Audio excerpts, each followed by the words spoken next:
my husband that are an entire identity and family to my children. Only one at that time. There are 3 now.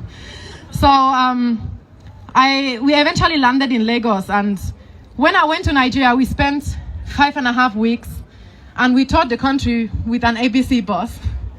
I saw a lot, but above all, what I saw was love.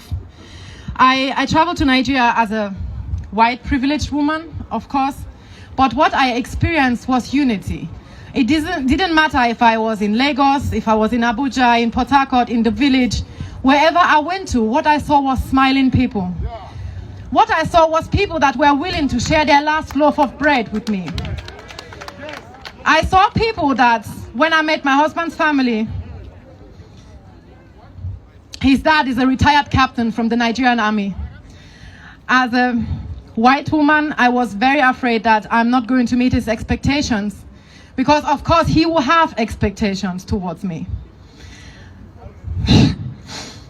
The first time I met him, I walked up the stairs of the house, and I will never forget, he told me, "Welcome home, my daughter."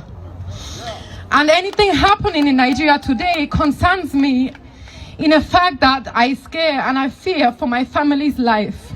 I fear for my children's future, because eventually they are going to return home. Because they are not seen as Germans. They are not being claimed by white supremacy. They are not being claimed by a predominantly white society. My children are, even though they have a white mother, their first language is German, are being outcasted in the country they were born in. My children identify as Nigerians first. So one day my children shall return home and continue a fight all of us started. I want to be part of that fight because it concerns me, because people in Nigeria gave me a home. I became home in a foreign place, and I don't know if any one of you can relate to what that means. I went to Nigeria as a foreigner, but I left as an auntie, as a sister, as a cousin, as a friend to amazing people that their life is on the line right now.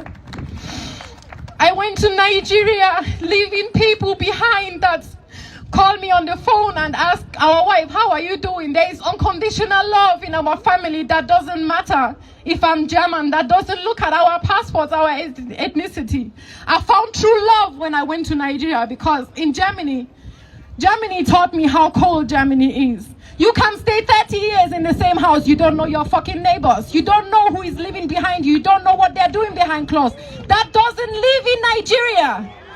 In Nigeria, I go to the village market, two villages, and they say, "Oh, our wife, how are you doing?" They know I'm belonging to this family. I left Nigeria, but I left my heart in Nigeria. So anything that happens in Nigeria affects all of us, as brothers, as sisters, as aunties, mothers, as human beings. So I want to have all of you in unity.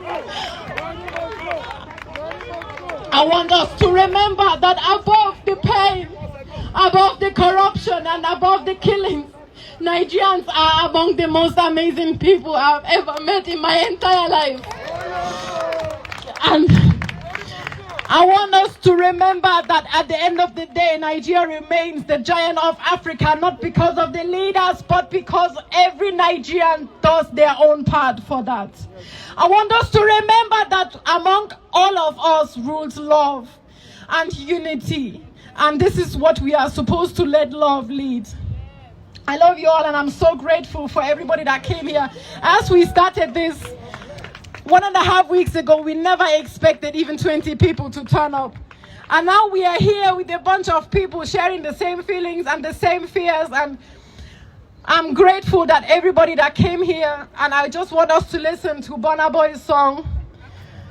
He wrote a song, Monsters We Made. And I think it fits the situation, it fits the atmosphere, and it fits whatever Nigerians are going through and have been going through for the last 500 years. Because this is not a matter of 60 years of independence. This is the last 500 years of white supremacy ruling in Africa. Thank you everybody that came here and did your own part. Thank you all for showing up, for feeling with us, for uniting us. And thank you for giving every non-Nigerian unity and love like I was received in Nigeria, I pray one day black people will be received like this in the Western world. Continue.